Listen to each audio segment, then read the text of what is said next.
mutima kuri twese tugutuye amaboko umutima n'ubuzima Imana yakudoye kudutungira hora numwe n'abagabo n'itekana sagwa n'ugweze sagwa n'amahoro meza.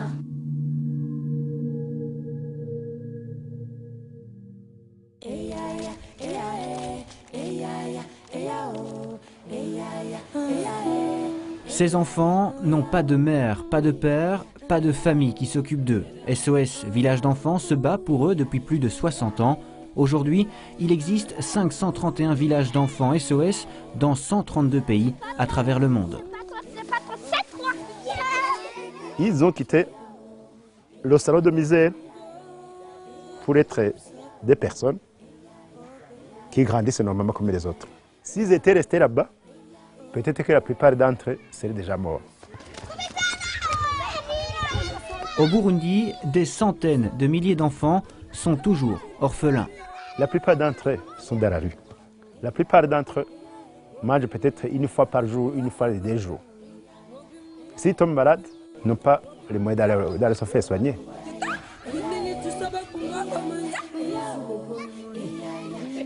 Ce qui lui manque de plus, c'est l'affection maternelle.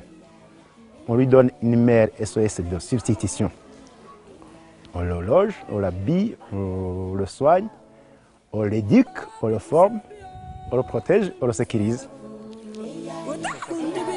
La Pro League belge, avec à sa tête Ivan De Witt, cherchait un projet social dans la perspective du Mondial 2018 et elle l'a trouvé chez SOS Village d'enfants.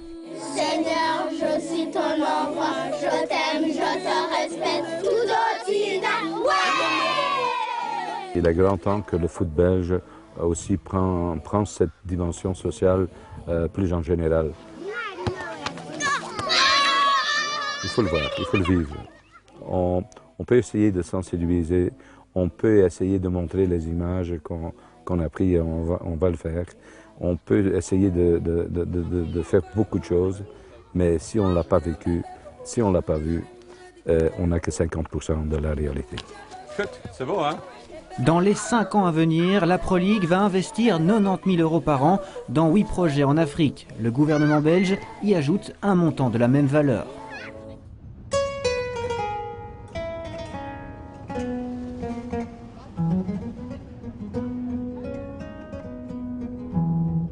Nous sommes sur la route de Gitega, en plein cœur du Burundi. Ce pays est plus petit que la Belgique et compte 9 millions d'habitants. Le Burundi a été meurtri par un conflit ethnique entre les Hutus et les Tutsis.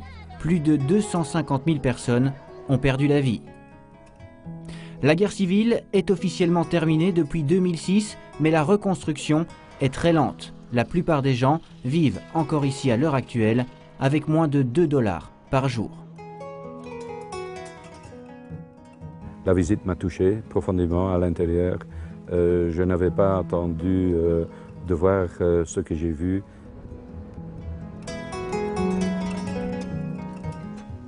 Je crois que ça m'a choqué un tout petit peu, mais surtout ça m'a touché des grands besoins qu'il y a ici. La Pro League soutient notamment le programme de renforcement des familles mis en place par SOS Village d'enfants. Concrètement, une mère isolée comme Félicité reçoit de l'aide. Elle vit avec ses 2 enfants dans les collines autour de Gitega. Voilà, on y est. La dame avec ses 2 enfants, bon, ça m'a touché en tout cœur. Voir ce que fait la mère pour élever ses enfants, même élever des petits hamsters. Pour les vendre après. J'avais quelques dollars et quelques euros chez moi, dans ma portefeuille, et j'avais envie de donner tout à la dame là, seulement de vider mon portefeuille. Mais je me suis dit, ça n'a pas de sens. S'il y a peut-être un peu d'aide pour une seule personne, mais les besoins sont tellement forts, mais franchement, j'avais envie de tout donner. Grâce à ce programme de renforcement des familles à Gitega, près de 200 foyers défavorisés et quelques 500 enfants sont soutenus. Pour le cas de cette famille, on a appuyé la famille à la construction de sa maison. On a appuyé aussi la famille dans la réinsertion des enfants à l'école parce que avant l'assistance, les enfants avaient abandonné la scolarité. On leur a octroyé le matériel scolaire et les frais scolaires. C'est pour que les enfants restent en famille et bénéficient l'encadrement de la famille biologique. C'est pour que ces enfants ne quittent pas la famille pour aller chercher à gauche à droite les biens dont ils ont besoin.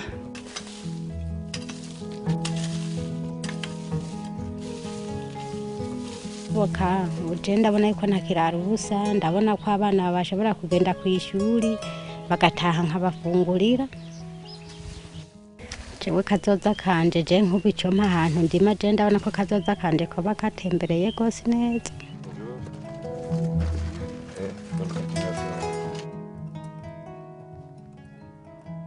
Félicité prend son sort en main et offre un avenir à ses enfants. Mais il y a encore beaucoup de gens, beaucoup d'enfants, qui dans ces conditions de vie misérables ont besoin d'aide.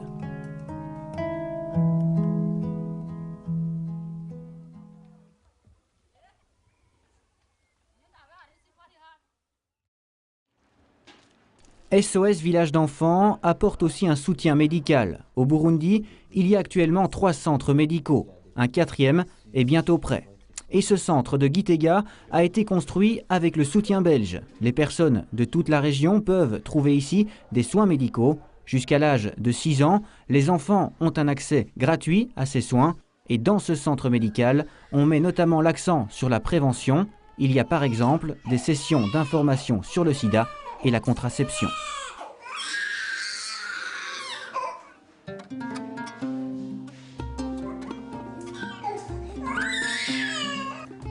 Cinq villages d'enfants SOS existent actuellement au Burundi. Le plus ancien est celui de Gitega, la capitale historique du pays, 2e plus grande ville après Bujumbura. Ce village a été construit en 1979. On y retrouve 130 orphelins répartis dans 13 maisons familiales. Certains restent ici toute leur vie, comme Janine. Elle a été un des premiers enfants orphelins à trouver refuge dans ce village.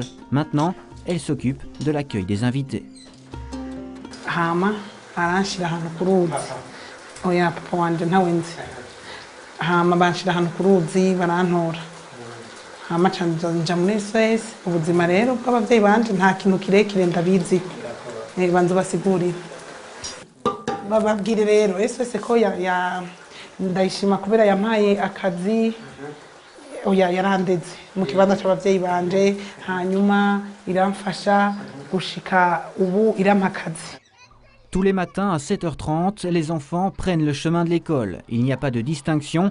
Ceux qui vivent en dehors du quartier peuvent aussi suivre les leçons. Au total, il y a 424 élèves de la première à la 6e primaire. Ils suivent les cours en français, ce qui représente un avantage par rapport aux élèves qui sont dans les écoles publiques. Là, l'enseignement est donné dans la langue maternelle, le Kirundi. Discipline, rigueur, travail sont ici des maîtres mots, mais la notion de plaisir est également bien présente.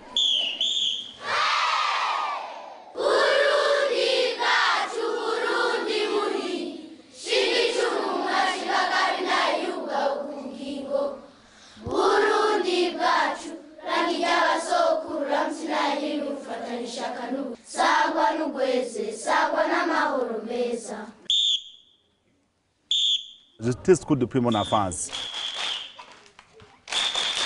Je fais pratiquer la vivacité, l'ambiance dans mes enfants. Et comme ça, les enfants entrent en classe après les veilles et suivent correctement. Et ont toujours le soif de venir à l'école. Il faut mettre l'enfant dans l'ambiance totale.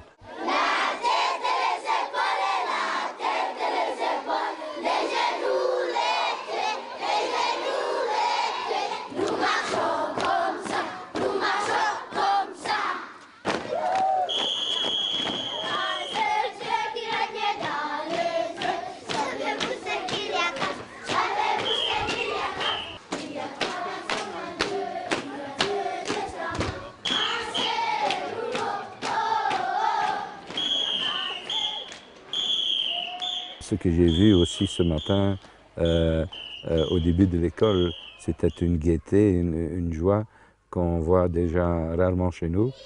C'est quelle plante? C'est quelle plante? Toi?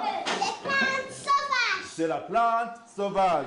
C'est quelle plante? Vous levez le dos, vous répondez. C'est La plante. la plante sauvage. C'est vrai? Bon, on va maintenant faire une compétition. Les enfants font des compétitions et à la maison, les enfants racontent aux parents comment ils ont travaillé en classe. Et le lendemain, chaque enfant vient avec le soif de gagner cette fois-ci. C'est le secret que j'utilise pour élever les enfants. Il a trouvé, applaudissez, 5 points.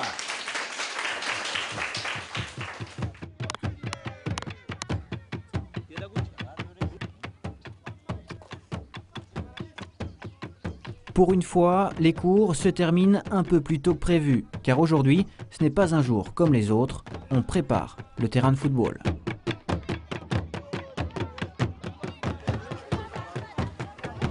Bonne chance, hein?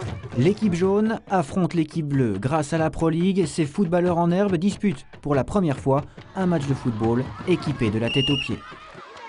Nous avions besoin de détenus, déjà psychologiquement. Quand l'enfant met son maillot là, ça montre plus lui qu'il est déjà sportif, parce qu'il se distingue des autres. Pour nous, c'est une motivation extraordinaire pour le développement de ce talent de footballeur, pour le développement du sport dans notre village.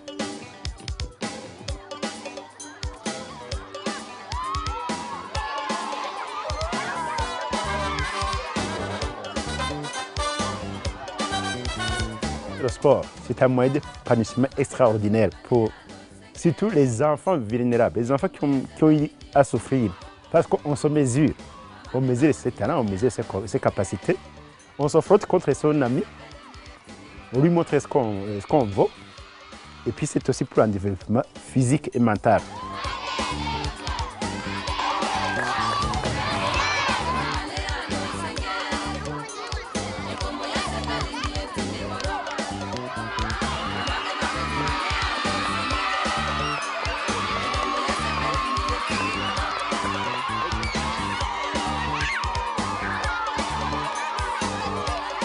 Ce que j'ai vu, c'est que malgré tout, il y a une grande gaieté ici dans cette population et il faut quand même en tenir ou en retenir quelques leçons.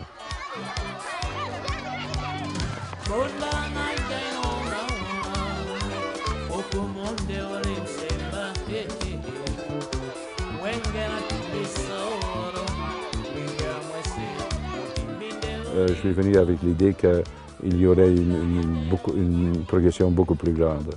Et à ce point-là, je suis quand même un tout petit peu déçu. Il y a eu une amélioration, mais une amélioration quand même assez limitée, je dois dire.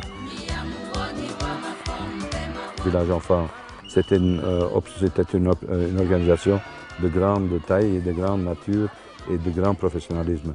Et puis on a vu, bon, si on donne notre argent à une organisation telle que Village Enfant, on peut être sûr que cet argent va être utilisé de façon correcte.